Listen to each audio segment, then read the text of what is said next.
तो सीएम का प्रवासी प्लान रंग ला रहा है। अब तक 7 लाख से ज्यादा प्रवासियों ने अपना रजिस्ट्रेशन करवाया है। वीसी हुई थी जिसमें मुख्यमंत्री अशोक गहलोत को सीएसडीबी गुप्ता ने यह जानकारी दी थी। सीएम ने सभी कलेक्टर्स से एक रूट मैप तैयार करने को कहा जो कि ट्रेनों का होगा। ये ट्रेनों का रूट मैप बनाने के निर्देश सीएम ने सभी कलेक्टर्स को दिए।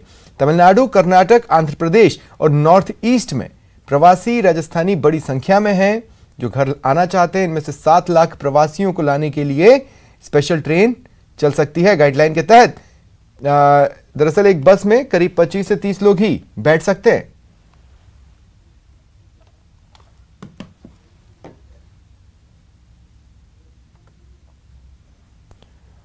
और इस वक्त अजमेर से मेरे सहयोगी अभिजीत दवे मेरे साथ जुड़ रहे हैं। अभिजीत, मैं आगे आपके पास आऊंगा। सीनियर डॉक्टर अंकित बंसल भी इस वक्त मेरे साथ हैं। डॉक्टर साहब, स्वागत है आपका न्यूज़ 18 राजस्थान पर। डॉक्टर बंसल, अभी कोटा से कुछ स्टूडेंट्स। नमस्कार स्वप्निल जी। नमस्ते सर। अभी कोटा से कुछ स्टूडेंट्स की घर वापसी सुनिश्चित की गई। इनमें से एक घटनाक्रम ऐसा रहा कि कुछ स्टूडेंट्स ऐसे थे जिनकी स्क्रीनिंग यहां पर की गई, सब कुछ neat and clean. Screening Punjab पहुंचने के बाद की गई, सब कुछ नीट एंड क्लीन। लेकिन कुछ ही देर के बाद या कुछ ही समय के बाद ये आया कि वो कोरोना पॉजिटिव थे। यहां बात 27-28 हजार स्टूडेंट्स की नहीं, यहां बात हम मजदूरों की कर रहे हैं। एक एक्सपर्ट राय, एक एक्सपर्ट व्यू डॉक्टर का क्या होगा ऐसे घटनाक्रम पर? जी सर, जिस भी परिप्रेक्ष्य में जब एक जगह से दूसरी जगह का ट्रांसपोर्ट हो रहा है तो उसमें डेफिनेटली स्क्रीनिंग का बहुत महत्व है। स्क्रीनिंग हम पहले प्रयास में जिस जगह से हम किसी भी व्यक्ति को ले रहे हैं और जहां पर उसको पहुंचा रहे हैं, उसके बाद में इम्पोर्टेंट ये है कि वो व्यक्ति अपनी जगह पर होम क्वारंटीन हो या फिर जहां पे जगह बनाई गई है वहां पर वो क्वारंटीन रहें। क्योंकि ट्रांसपोर्ट, हालांकि हम कोशिश कर रहे हैं कि social distancing screening and result नहीं है ना, सेफ टू सेफ रख सकें। उन 4-5 स्टूडेंट्स के साथ तो यही हुआ। स्क्रीनिंग एंड रिजल्ट नहीं थी, एंड रिजल्ट तो पॉजिटिव निकल नहीं है। बिल्कुल, स्क्रीनिंग एक एंड रिजल्ट नहीं है। स्क्रीनिंग आपका एक इनिशियल इवेल्युएशन करता है जिसमें मेनली लक्षणों के माध्यम से आपको एक बार जांचा जाता है। डेफिनेटली जो टेस्टिंग होती है वो आपका एंड रिजल्ट होता है। इसके माध्यम से हमें मालूम पड़ता है कि मरीज या जो संबंधित व्यक्ति है वो पॉजिटिव है या नहीं है। तो आपकी एक्सपर्ट राय में, अब जैसे एक ट्रेन जिसमें 28 कोच, अब एक कोच में 72 हो सकते हैं, लेकिन 1200 कामगारों को रवाना किया गया, जिसका मतलब है कि 50 से 55 कामगारों को एक ट्रेन के कोच में रखा गया होगा। ये मूवमेंट कितना फिजिबल होगा प्रेजेंट कंडीशन में, प्रेजेंट सिनेरियो में डॉक्टर साहब?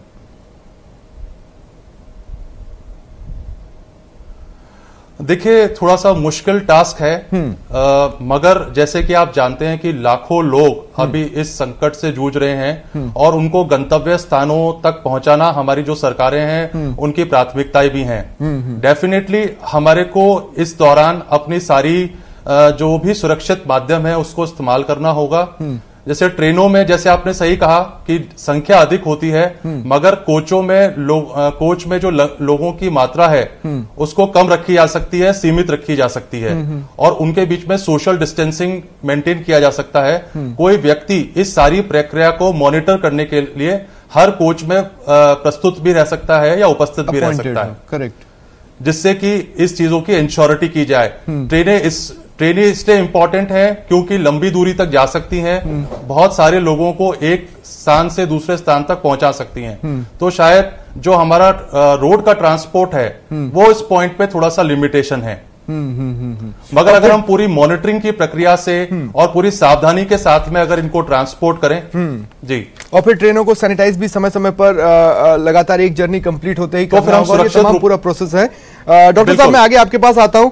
अभिजीत, देखिए, की पॉइंटर्स जो आज के घटनाक्रम के रहे वो मैं हाईलाइट कर देता हूं। पहली बात तो ये कि पूरे घटनाक्रम को गोपनीय रखा गया ताकि मुंबई जैसी स्थिति न क्रिएट हो। उसके बाद यह तय किया गया कि संख्या एक कोच में कितनी रहेगी, क्या व्यवस्था हो सकती है। स्टेशन पर भी सोशल डिस्टेंसिंग को मेंटेन किया गया। जिम्मेदारी इसके आगे भी है जिसकी जानकारियां हमारे पास नहीं है। जैसे अगर मान लीजिए कोई चेन पुलिंग करता है तो क्या, या मान लीजिए कि कोई ब्रीच ऑफ ट्रस्ट कर ही देता है, कोई मजदूर बता ही देता है बल्क में कि लोगों को कि भाई हमारे जाने के लिए ट्रेन की व्यवस्था हो गई है, या फिर रास्ते में कानून व्यवस्था, एक बहुत बड़ी जिम्मेदारी होगी।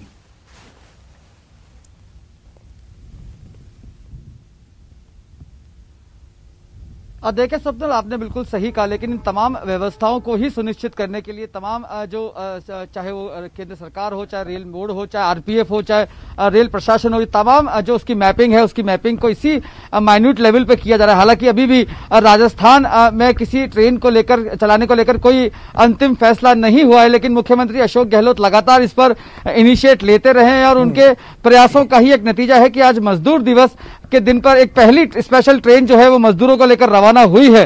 अजमेर, अगर हम बात करें तो हमारे अजमेर में कलेक्टर विश्व मोहन शर्मा से बात हुई, जो प्रभारी सचिव हैं भवानी सिंह देता, उनसे भी बात हुई। इन दोनों ही अधिकारियों का यह कहना है कि अभी सरकार के स्तर पर जो डाटाबेस होना है लेबर्स का, वो फीडबैक दिया गया है, लेकिन फैसला जो है वो सरकार को, केंद्र सरकार को लेना है, रेलवे बोर्ड को लेना है, अंतिम फैसला उसके बाद होगा।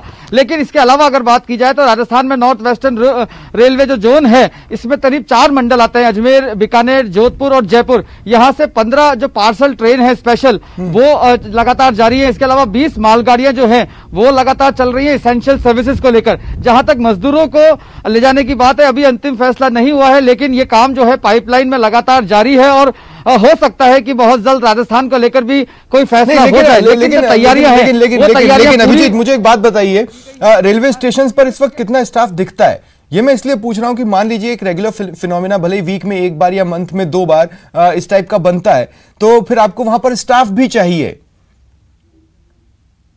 मिनिमम स्टाफ पर मीडिया काम कर सकती है, रेल कैसे, ट्रेन कैसे करेगी?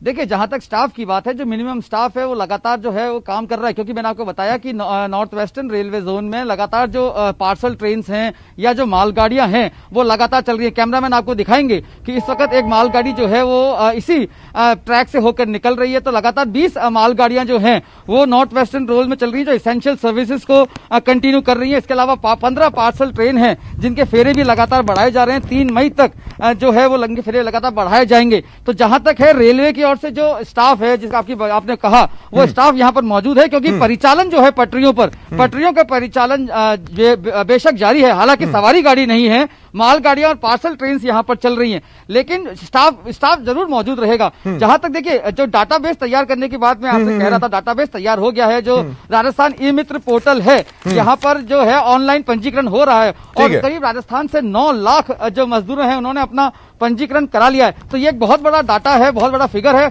इसी को देखते हुए जो आप शुरुआत में कह रहे थे कि किस तरह से तमाम बंदोबस्त करने होंगे ताकि कोई ब्रीच ऑफ कंडक्ट नहीं हो जाए, सोशल डिस्टेंसिंग का उल्लंघन नहीं हो जाए। और देखिए, बहुत जल्द हो सकता है इन्हीं पटरियों पर वो जो मजबूर लोग हैं, मजदूर लोग हैं, वो अपनी मंजिल की ओर बढ़े। परिवहन मंत्री प्रताप सिंह खाचरियावास मेरे साथ जुड़ चुके हैं। प्रताप सिंह जी, स्वागत है आपका न्यूज 18 राजस्थान पर। नमस्कार। नमस्कार प्रताप सिंह जी, प्रयास रंग ला रहे हैं। हाँ जी स्वप्निल जी, प्रयास रंग ला रहे हैं। उम्मीद है कि बहुत जल्द मरुधरा को भी मजदूरों की मंजिल मिलेगी।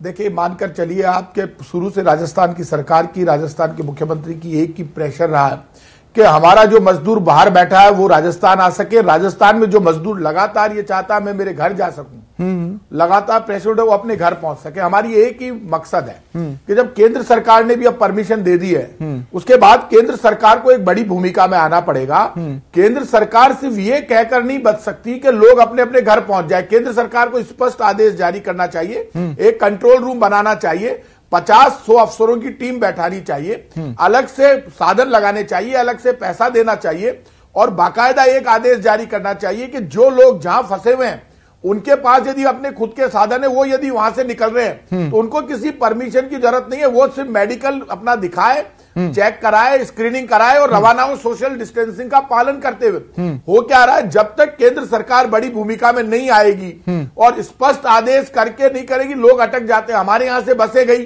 वो कलकत्ता में अटक गई, उनको वापस आने में दिक्कत आ रही है परमिशन में। जब केंद्र सरकार ने खुद ने आदेश जारी कर दिया है, नहीं, अब ट्रेन वगैरह चलाकर और प्रवासी मजदूरों को, चाहे वो हिंदुस्तान की किसी, देखिए एक बात की तो आज तारीफ करनी होगी कि इन पूरी चीजों को गोपनीय रखा गया, नहीं तो मुंबई जैसी स्थितियां तेलंगाना में भी खासकर लिंगमपल्ली में देखने को मिल सकती थी। तो गोपनीयता तो एक मस्ट होगा, लेकिन इसके अलावा जैसा कि मैं पूछ रहा था कि कोटा से जो स्टूडेंट्स पंजाब गए उनमें से स्क्रीनिंग में तो वो क्लियर हो गए, लेकिन वहां पर उनकी रिपोर्ट पॉजिटिव आ गई, कोरोना पॉजिटिव। तो अब बात कुछ लाख स्टूडेंट्स की नहीं बल्कि लाखों मजदूरों की है। तो एक सब सेफ रहे, जहां पर वो जाएंगे वहां पर पैनिक ना फैले, ये तो राज्य सरकार सुनिश्चित करेंगी। बिल्कुल, ये सुनिश्चित करना पड़ेगा, हर राज्य सरकार की जिम्मेदारी है। इसीलिए स्क्रीनिंग हो रही है, इसीलिए टेस्ट हो रहे हैं। हमने भी तय किया राजस्थान में जो भी मजदूर आएगा उसकी स्क्रीनिंग करके, टेस्ट करके उसको घर में क्वारंटाइन करें, यदि कोई पॉजिटिव आता है तो उसको हॉस्पिटल में एडमिट करा दें। ठीक है, ये काम हर राज्य सरकार को करना पड़ेगा, तभी जाकर ये पूरी व्यवस्थाएं होगी। और ये व्यवस्थाएं आप ये मानकर चलिए सब जगह करनी पड़ेगी, वो यहां भी कर रहे थे वहां भी करनी पड़ेगी। तो ये चुनौतियां तो इस वक्त संकट की घड़ी है, जब अंधेरा होता है तो उजाले के लिए सबको मिलकर लड़ना पड़ता है। तो अंधेरा इस बार ज्यादा है, तो मुझे भरोसा है सब मिलकर लड़ेंगे तो इस लड़ाई को जीत लेंगे। ठीक है, डॉक्टर अंकित बंसल, मैं एक सवाल पूछना चाह रहा था। देखिए जिस तरह का हमारा सोशल फाइबर है या सोशल स्ट्रक्चर है, वहां पर होम क्वारंटीन लिटरल टर्म्स के मीनिंग के हिसाब से हो पाना बहुत बहुत बहुत मुश्किल होता है। लेकिन अब जब मजदूर ट्रैवल करेंगे तो उनको वो भी एक 14 दिन का क्वारंटीन पीरियड गुजारें अपनी मंजिल पर जी। उनके घर पर यह सुनिश्चित करना या फिर वेलनेस सेंटर बनाकर उनको रखकर वहां पर यह सुनिश्चित करवाना भी जरूरी होगा।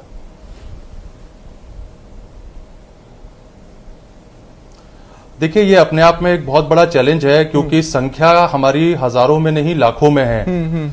मगर उस दौरान डेफिनेटली हमारे जो विभिन्न अधिकारी हैं, चिकित्सागण हैं, वो फ्रीक्वेंट मॉनिटरिंग की प्रक्रिया उनको अपनानी पड़ेगी, जिससे अगर व्यक्ति को वो होम क्वारंटीन भी करते हैं तो अलग अलग मित्रों द्वारा उनके बार बार सिम्टम का आकलन करना ये बहुत ही इंपॉर्टेंट रहेगा अगले 14 दिन तक, क्योंकि उनको एक सेंटर पे रखना भी बहुत ही मुश्किल टास्क है इतने लाखों की संख्या में लोगों को। लगता है कि होम क्वारंटीन एक ऑप्शन है, मगर उसमें कि वो खुद से सेल्फ क्वारंटीन रह सके या अपने आप को आइसोलेट रख सके।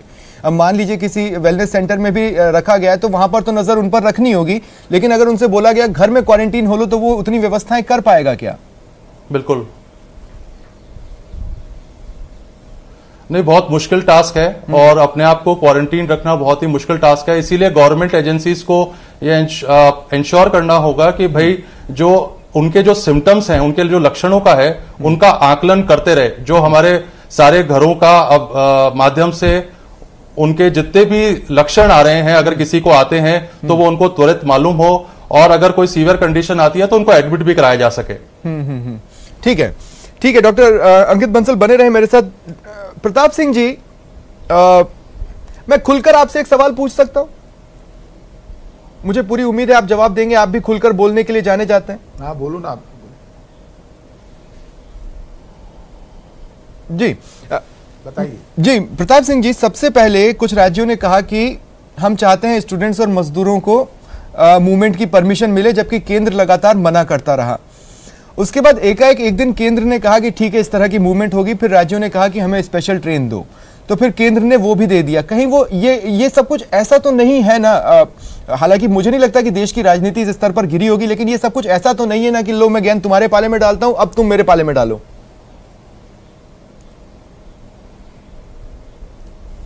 एक बात आप मानकर चलिए कि कोई गेंद किसी के पाले में नहीं डाल सकता। केंद्र सरकार को इतनी पावर्स है कि केंद्र सरकार के साथ कोई राजनीति नहीं कर सकता। ये राजनीति करने का वक्त ही नहीं है। एग्जैक्टली। और ये हर आदमी जानता है कि राजनीति करके जाएंगे कहां, जाना तो ऊपर है ना। जिंदगी तो मिल गई, अब मौत बाकी है। दो ही सच्चाई है दुनिया में, जिंदगी और मौत। जिंदगी मुझे मिल चुकी है, अब सिर्फ मौत आना बाकी है। तो सब इस बात को समझ रहे हैं। ना तो केंद्र सरकार गड़बड़ कर सकती, ना स्टेट सरकार। जरूरत है इंप्लीमेंटेशन करने की, जिसकी जो भूमिका वो ईमानदारी से निभाए। केंद्र सरकार पिता की भूमिका में, एफसीआई के गोदामों में गेहूं ज्यादा पड़ा तो पूरे स्टेटों को दे जम के। आपातकाल की घड़ी में ही परीक्षा होती है। एफसीआई के गोदामों में गेहूं सड़ जाता है, ये आपके मीडिया पे खबर चली थी। जो गेहूं सड़ जाता है उस गेहूं का करोगे क्या? नया गेहूं आ गया, अब ये जारी करो। ये भी एक चुनौती है, लोग भूख से नहीं मर जाए। लॉकडाउन बढ़ेगा नहीं बढ़ेगा बाद की बात है। अब जब आपने कह दिया सब लोग अपने अपने घरों पर जाए, तो केंद्र सरकार ने सिर्फ आदेश दिया है, कोई कंट्रोल रूम नहीं बनाया है, हेल्पलाइन नंबर नहीं दिए, अधिकारियों की कोई टीम नहीं बनाई, स्टेट गवर्नमेंट्स ने बनाई है। देश की मालिक इस वक्त सबसे बड़ी सरकार केंद्र सरकार है, वो भी हमारी सरकार है। लेकिन वो जब पिता की भूमिका में आ जाएंगे ना, तो किसी स्टेट गवर्नमेंट की हिम्मत नहीं होगी कि परेशानी हो, दिक्कत हो, तो कहीं ना कहीं भूमिका केंद्र को बड़ी निभानी होगी। बिल्कुल। और पूरा मॉनिटर वो करेंगे ना, तो सब काम ठीक हो जाएगा और ये मामला 2 दिन में निपट जाएगा। ठीक है। अच्छा प्रताप सिंह जी, अब देखिए कई सारे फैक्टर्स हैं, कई सारी चीजें सुनिश्चित करनी होगी। जैसे आज तेलंगाना से जो ट्रेन चली उसे गोपनीय रखा गया, पूरी उम्मीद है कि कहीं कि वो अपनी मंजिल तक पहुंचेगी, लेकिन कई सारे अंदेशे हैं, जैसे रास्ते में हो सकता है मजदूरों को जानकारी मिले और वो पटरी के आसपास जमा हो जाए, या फिर किसी चेन पुलिंग कर किसी तरह का रोकना, वो सब तमाम चीजें सुनिश्चित करना। और फिर यह सुनिश्चित करना कि जब मजदूर वहां पर पहुंच जाएंगे तो लोग उन्हें खुले हाथों से लें, डरे नहीं। जैसा कि सीएम गहलोत ने भी हाल ही में अपील की थी कि भाई लोग आ रहे हैं तो उनके खाने पीने का भी देखिए, उनके रहने का भी देखिए, डरे नहीं, हमें मानवता की मदद करनी है। ये तमाम चीजें भी सुनिश्चित करनी होंगी। आपने बहुत अच्छी बात कही। मैं एक आपको उदाहरण दे रहा हूं। मैं कल हॉस्पिटल्स में गया, वहां जाकर हॉस्पिटल्स के डॉक्टर से, स्टाफ से, नर्सिंग स्टाफ से, सफाई कर्मचारियों से मिला। कुछ मेरे साथियों का फोन आया कि ये क्या कर रहे हो आप, हॉस्पिटल्स में जा रहे हो। मैंने उनसे कहा कि आपको जो बचाव के उपाय बताए हैं, वो बचाव के उपाय मैं पूरी कोशिश करूंगा अपना बचाव करूं। इसके बाद भी सिर्फ मैं मैदान छोड़कर भाग जाऊं, आप उनसे सबक लीजिए जो हमारे कहने से जनता रसोई चला रहे हैं, जो हमारे कहने से खाना बांटने जाते हैं रात को, हम खुद भीड़ में जाते हैं उनके साथ। यदि सब लोग ये सोचने लगेंगे कि ये मेरे घर में, पड़ोस में, बिल्कुल मेरे घर के सामने अमेरिका से एक व्यक्ति आया, पड़ोसी इकट्ठे होकर बोले इसको यहां मत रहने दो, मैंने कहा इसके घर में बहुत कमरे हैं, वो होम क्वारंटाइन रहा, वो नेगेटिव आया। और आज हॉस्पिटल में लोग लेके जाते हैं तो कहते हैं हॉस्पिटल में मत घुसने दो। शमशान में बॉडी लेकर जा रहे हैं, बोले नारे लगा रहे हैं जलाने नहीं देंगे, तो भाई साहब घर में जलाएंगे क्या? वो बॉडी पूरी लेयर होके आती है।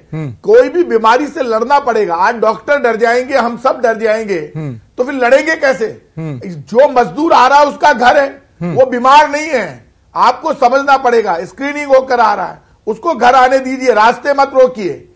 वो गांव में अब वो आना चाहता है, मैं मेरे घर जाऊं, बीवी बच्चों का, हम कहेंगे नहीं, मैं ये जानना चाहता हूं कि देखिए स्क्रीनिंग एंड रिजल्ट नहीं है, एंड रिजल्ट तो जांच रिपोर्ट ही होगी। ऐसे में जांच को सुनिश्चित करना, अच्छा देखिए जितना बड़ा टास्क है, मान लीजिए 1200 मजदूर पहुंचे तो उन्हें तुरंत 14 दिन के लिए क्वारंटीन करना और इसके लिए उन मजदूरों को तैयार भी करना, यह भी तो एक उतना ही बड़ा टास्क हो जाएगा। एक बात मैं आपको नहीं बता रहा हूं स्वप्निल जी, मैं कच्ची बस्तियों में, गरीबों में, मजदूरों में सबसे ज्यादा जा रहा हूं। मैंने देखा है पक्की बस्तियों में कार वाले, मोटरसाइकिल वाले घूमते हुए मिलेंगे। हर कच्ची बस्ती में रुमाल बांधकर, मफलर बांधकर, मास्क बांधकर औरत आदमी निकल रहे हैं। सब ने मुझे कहा हम झूठा पानी नहीं पी रहे, हम एक बर्तन में नहीं खा रहे, लोग घरों से बाहर नहीं निकल रहे हैं। हर जगह पुलिस नहीं है, लॉकडाउन की पालना हो रही है। जो एक जगह पालना टूटती है, पुलिस का लाठीचार्ज हम दिखाते हैं, वो 0.1% है। 99.9% हर आदमी मौत से डरा हुआ है। इसलिए हम ये समझें कि वो सेल्फ क्वारंटाइन उसको होना पड़ेगा, भगवान ना करे आंकड़ा बढ़े, लेकिन आपको आफ्टर ऑल तो होम क्वारंटाइन पर जाना पड़ेगा। आपकी लिमिटेशंस है, जहां जिस घर में जगह नहीं है उसको आप वहां करें। अभी तक तो सरकार हॉस्पिटल्स में, होटल्स में, इंस्टीट्यूट में, यूनिवर्सिटीज में वहां कर रही है व्यवस्था, लेकिन किसी के घर में यदि व्यवस्था है होम क्वारंटाइन, जो हुए उनके भी रिजल्ट अच्छे आए। तो हमें ये समझ गरीब के, मजदूर के, सबके आने लगी है। कोई मरना नहीं चाहता, कोई अपने बच्चों और बीवी को ये बीमारी देना नहीं चाहता। सावधान हो गए लोग, और ये मीडिया की भी इसमें आपकी बड़ी भूमिका है। इस वक्त डर पैदा नहीं करें लोगों में, हमें ये समझाना पड़ेगा कि ये जो आप माहौल बनाते हैं कि ये आप हॉस्पिटल में ही, अरे जिस हॉस्पिटल में नहीं है उसके लिए भी कह देते हैं। जयपुर का हो चाहे दिल्ली का हो, इलाज हॉस्पिटल में ही होता है। यदि कोई बीमार हो गया, मान लो कल के प्रधानमंत्री, ब्रिटेन के प्रधानमंत्री के हुआ था कोरोना, वो ठीक होकर वापस आ गए। रूस के प्रधानमंत्री, वहां की जनता कह दे प्रधानमंत्री को देश में नहीं रहने देंगे, ऐसा कभी होता है भाई साहब? तो ये जो लोग इस तरह की बातें करते हैं वो समझ ले पाप का रास्ता कर रहे हैं। मैंने देखा लोग मुख्य रास्तों को बंद कर दिया, रात को एक कॉलोनी के बाहर 50 लोग खड़े, क्या हुआ साहब? सारे गेट बंद कर दिया। अरे एक तो खोलो। आपने कॉलोनी की बात की, मैं गांव की बात कर लेता हूं प्रताप सिंह जी। इसी कॉन्टेक्स्ट को मैं गांव के हिसाब से समझना चाहूंगा। कुछ ऐसे गांव की तस्वीरें भी आई जहां गांव के लोगों ने खुद से ही गांव के बाहर रोड को ब्लॉक कर दिया कि हम नए लोगों को गांव के अंदर नहीं आने देंगे। अब जब मजदूर किसी भी रेलवे स्टेशन पर उतरेगा, XYZ राजस्थान का वो कोई भी रेलवे स्टेशन हो सकता है क्वारंटीन पीरियड आसपास कहीं पर मुहैया कराया जाए या उसको बोला जाए उसके घर पर जाकर वो क्वारंटीन हो जाए। लेकिन अगर वो गांव पहुंचता है तो गांव के लोग उसे गांव में घुसने दें और इनिशियल लेवल पर उसकी शुरुआत में सहयोग करें, क्योंकि जरूरी नहीं है कि उसके घर में इस वक्त जब वो बाहर था राशन पड़ा हो या जरूरत की चीजें हो। ये पूरा रूट भी एक तय साथ ही साथ होगा शायद, जहां तक मैं समझ रहा हूं। स्वप्निल जी, इसमें अब आप लोगों की बड़ी भूमिका है। मैं मीडिया के लोगों से रिक्वेस्ट करूंगा, गांव में कोई आदमी अपने आप के भरोसे गांव में आ रहा है, मेरा गांव है, मेरा परिवार है, मुझे रोटी देगा, मुझे गेहूं देगा, मुझे आटा देगा, आपसे सिक्योरिटी लेने के लिए वो आ रहा है, अपना मानकर आ रहा है, हाथ जोड़कर विनती है उसको गांव में आने दे। उसको स्कूलों में हमने तो राजस्थान में क्वारंटाइन सेंटर बनाए। मान लो यदि उसके घर पे वो क्वारंटाइन हो रहा है, झगड़े फसाद ना करें। गांव का आदमी गांव में नहीं जाएगा, कहां जाएगा? वो यहां रहना नहीं चाहता। शहर से पैदल चल चल के लोग पहुंचे हैं, उन लोगों को सम्मान देना चाहिए जो पैदल पहुंचे, बॉम्बे से पहुंचे, अपने अपने गांव में पहुंच गए रिक्शे से। आपने दिखाई खबरें, चैनल्स ने दिखाई। इस वक्त उनके रास्ते नहीं रोके, उनको गांव में आने दे, शहर में आने दे, घर पे आने दे। वो उसका घर है भाई, कहां जाएगा? ध्यान रखिए, चेक कीजिए, स्क्रीनिंग कीजिए, टेस्ट कीजिए, क्वारंटाइन कीजिए, लेकिन रोकिए मत। ये इंसानियत नहीं है। आज डॉक्टर कह दे हम हॉस्पिटल में इलाज नहीं करेंगे, फिर हमारा क्या होगा? भगवान परीक्षा ले रहा है। मंदिर, मस्जिद, गिरजाघर, गुरुद्वारा सब बंद है। ये गलतफहमी निकाल दो कि हिंदू या मुस्लिम या सिख या ईसाई सब में हुआ है। एक भी जाति धर्म का व्यक्ति बचा नहीं है, सबके कोरोना हुआ है। पूरी दुनिया के हर धर्म जाति में हुआ है। जो बचाव कर रहा है वो बच रहा है। इसलिए कह रहा हूं, एक झूठे गिलास में पानी मत पियो, एक मटके को काम में मत लो। यदि कहीं भी किसी में लिखा हुआ इस वक्त भगवान ये कह रहा है धर्म की रीति नीतियां बदलनी पड़ेगी यदि बचाव करना, तो आपके धर्म में, चाहे हिंदू, मैं आज हिंदू हूं, यदि मेरे को कोई मंदिर में इकट्ठे नहीं होना है तो मुझे नहीं होना चाहिए, मस्जिद में नहीं होना तो नहीं होना चाहिए। सिर्फ दो बात और प्रताप सिंह जी मैं जानना चाहता हूं। एक तो ये कि सीएम की जो वीसी हुई थी अधिकारियों के साथ, उसमें और प्रधानमंत्री को जो उन्होंने खत लिखा, ये सूत्र बता रहे हैं कि केंद्र से पॉजिटिव संकेत मिले हैं ट्रेन को लेकर। और दूसरी बात जो मैं पूछना चाहता हूं वो ये है कि देखिए, जैसे 1200 कामगार आज तेलंगाना से रवाना किए गए, आपके पास 7 लाख से ज्यादा रजिस्ट्रेशंस हुए हैं, तो उनको भी टुकड़े टुकड़े में लाया जाएगा और चीजों को गोपनीय रखना होगा। ये कैसे सुनिश्चित करेंगे? हमने चालू कर दिया है काम, लगभग अभी तक गोपनीय है, लेकिन ये चीजें जिस ढंग से, अब मेरा नंबर गोपनीय नहीं है, मुझे हर सेकंड बाद मेरे पास फोन आता है। और ये हालत है कि जब मैं जवाब देते देते थक रहा हूं, इसका मतलब मैं अधिकारियों से कहूंगा आप नंबर तो जारी हुए हैं, आपके फोन आ रहे हैं मेरे पास, तो आप अपने फोन उठाइए। ये आप इस बात को समझिए, वो आदमी, उसको एक आशा की किरण दिखी है अंधेरे में, और एक बस भगवान भला करे, राज्य सरकार का भगवान भला करे, केंद्र सरकार का, किसी भी पार्टी की सरकार हो, कोई भी नेता हो, उसको तो लगता है अरे भगवान करे मैं मेरे घर पहुंच जाऊं। ऐसे भी लोग हैं जिनके पास साधन है, दूसरी स्टेट में फंस गए, वो नहीं निकल पा रहे। उनके लिए तो कह दो जाओ, आपने, वो बिल्कुल फिट है, ओके है, पढ़े लिखे अच्छे अच्छे अफसर। अरे किसी की बीबी फंस गई, किसी का बेटा, किसी की बहन, किसी की बेटी, किसी की मां। मैंने राजस्थान में तो परिवहन विभाग से कहा भाई विद इन द स्टेट लोग फंसे हुए। तो अब ये लंबा हो गया लॉकडाउन, ऐसे में लोगों का पहुंचाना हमारी जिम्मेदारी है। पैनिक नहीं हो। बॉम्बे में लोग इकट्ठे हुए, जयपुर में एक दिन 50,000 लोग इकट्ठे होने वाले थे, उनको समझाया गया। मुख्यमंत्री ने खुद ने इंटरवीन किया, उन्होंने वहां पर सारे साधन भेजे, उनसे बात हुई, उनके समझ में आया। आपको पता है राजस्थान पहला स्टेट है जी, हमने एक साथ बसें लगाई थी जब मजदूर पैदल चल रहा था। पहले केंद्र सरकार ने कहा इनको पहुंचा दो, बाद में अचानक रात को केंद्र सरकार बदल गई, उन्होंने कहा नहीं, अचानक लॉकडाउन कर दिया, पूरे बॉर्डर रोक दिए, हमें वहीं पे उनको कैंप करवाना पड़ा, काफी लोग निकल गए, लेकिन हमने एक साथ प्राइवेट और रोडवेज की बसें फ्री ऑफ कॉस्ट मजदूरों को यहां से निकाला, जो जाना चाहते थे, जिनको ला सकते थे उनको लेकर आए। तो ये कोई कंपटीशन नहीं है, सच कह रहा हूं जी, लेकिन ये काम होना चाहिए, मजदूर घर पहुंचना चाहिए। शुक्रिया प्रताप सिंह जी हमारे साथ जुड़ने के लिए और तमाम बातचीत के लिए। और जैसा कि हम लगातार टेक्स्ट भी चला रहे हैं, घर आजा प्रवासी। फिलहाल इतना ही, नमस्कार।